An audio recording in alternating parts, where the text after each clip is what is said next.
a confession of healing. Ang pagsugid nga sila naayo na. May nakita kong video ni amot kailan man siguro mo anang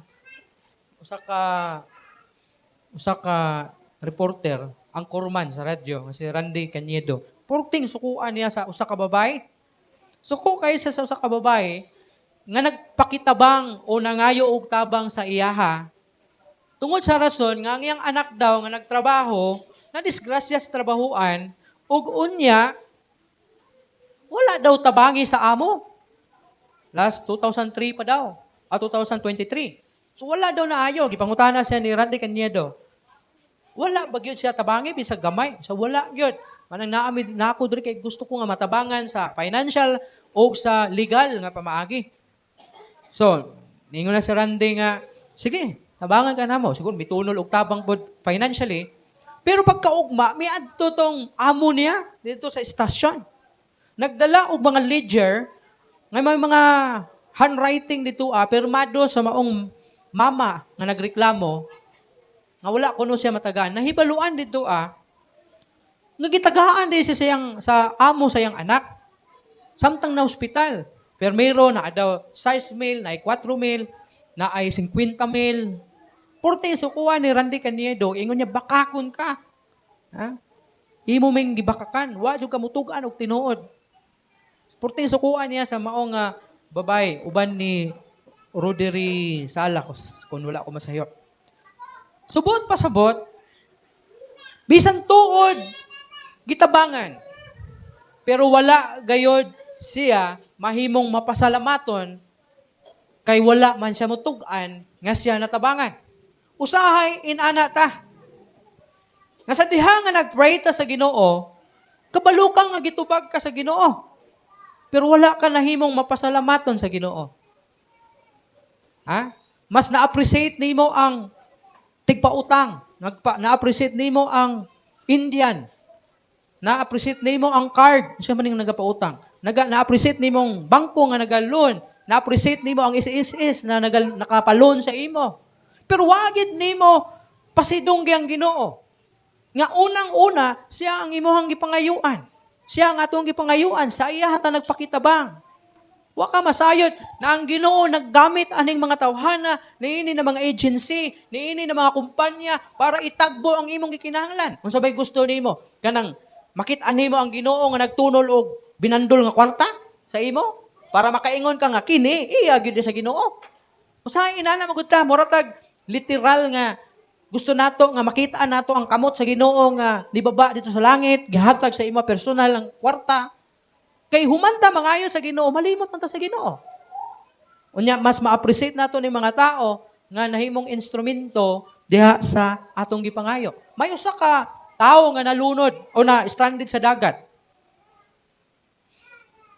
Nagsakay sa siyang bangka, unya na stranded kay naigo sa dagko ng mga balod. Nag-pray sa Ginoo, Lord, tabangi ko. Luwas ako diri sa balod kay mamatay ko. Ha? Tuod man, may miabot. Niabot ang iyang kaubang fisherman. Tabangan siya. Ingon sa dili. Dili kamo akong gipaabot. So, wala sa tabangi.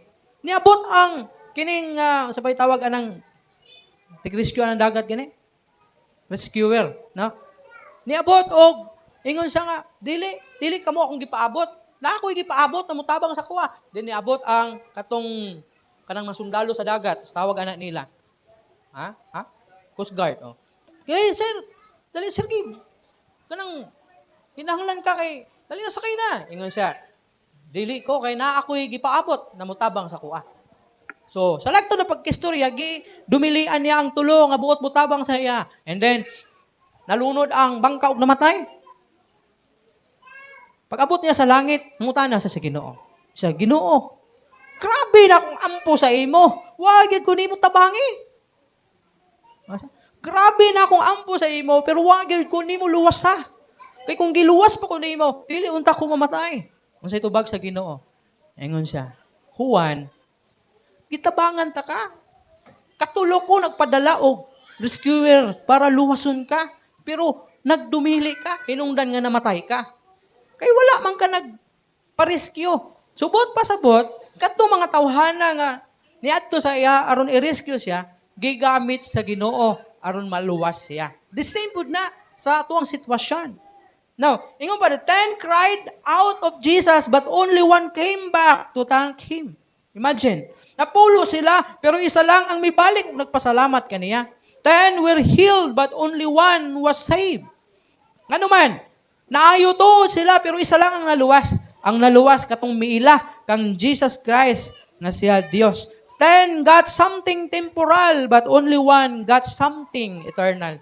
Posible nakakaangkon sila og temporaryo na mga butang nga maong pagkaayo nila sa ilahang temporaryo nga pisikal na kalawasan. Pero ang usa, nakaangkon og something eternal nga mao ang kinabuhing walay katapusan.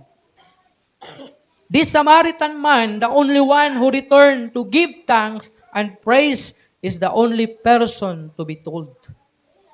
Mga kaigsuunan ko diya sa Ginoo. Kung i-bless kanita sa Ginoo, kung tabangan ganita sa Ginoo, ato dayon i-recognize ang Ginoo. Pwede man nimo pasalamatan si Tarpulano, si Tarpulana, si Pedro, si Juan. Pwede ka magpasalamat. Pero unaha gyud ang Ginoo. Kay kini mga tawhana, gigamit ni sila sa Ginoo aron tubagon ang imong giampo nganha kaniya.